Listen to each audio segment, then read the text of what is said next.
Hello, my good friends. Welcome to another installment of me talking about things I see in leftist spaces that annoy me. Recently, I've noticed this trend of people advocating for some kind of militant, hardcore notion of their ideology in action, and anything that doesn't fit into that is some sort of rad-lib, mainstream, neoliberal hackery. Take, for instance, this comment I got on my most recent video. Anarchists should organise workers, not give away food or run for office.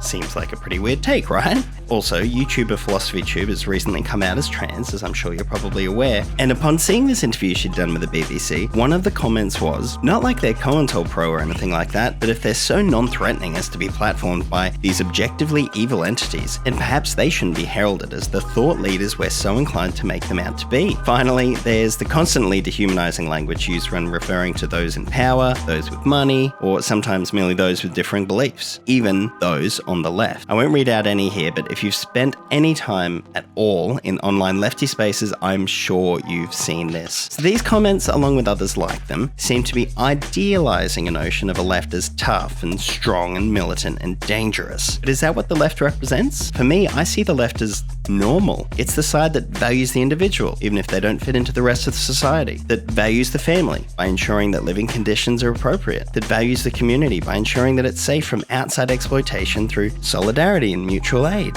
I want to know, are extremism, zealotry, and fanaticism something that we should be on the lookout for on the left? Since this idea has popped into my head, I've been able to think of many times that I've seen someone expressing views in such a way that would put them in this category. But I don't think I've ever seen this broached from within the left. We can all point out how extremism, zealotry, and fanaticism work on the right, and how that can lead people down terrible paths. But is it the same with us? Why are people's hard-ass, uncompromising diatribes that uplift revolutionary violence and dehumanize others seen as ideological purity instead of evidence of a dangerous mindset? For me, the left is a place of inclusion and diversity. Are there elements of fight for your rights? Absolutely there are. But we shouldn't lose sight of the reason that we do seek to agitate. It's to make the world a better place. If we're not acting now like we would in our perfect world, then what's the point? And more than that, why are people going to want to join a joyless, militant movement? For me, the left means pluralism.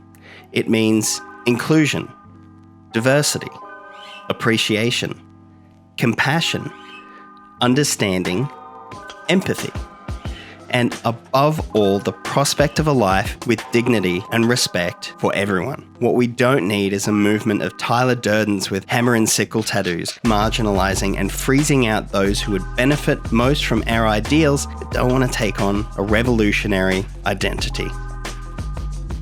I really want to thank all of the people that are signing up to my Patreon. It's super motivating to know that people are hooking into what I'm creating, and it's driving me to get more involved. And I will say that I'm about to revamp the Patreon tiers and all of the perks there. So if you want to get in on the ground floor, that's patreon.com/onlydog on the left. Now, speaking of patrons, I want to give a great big thank you to those in Puppy Preschool, which is extremely online left, and Ben Snow. My guard doggos are Jordan Mark, Ben Davis, and Tristan Hennessy. And to A. Zeitler, Dangwin, and Jackson Orville, you are very good boys.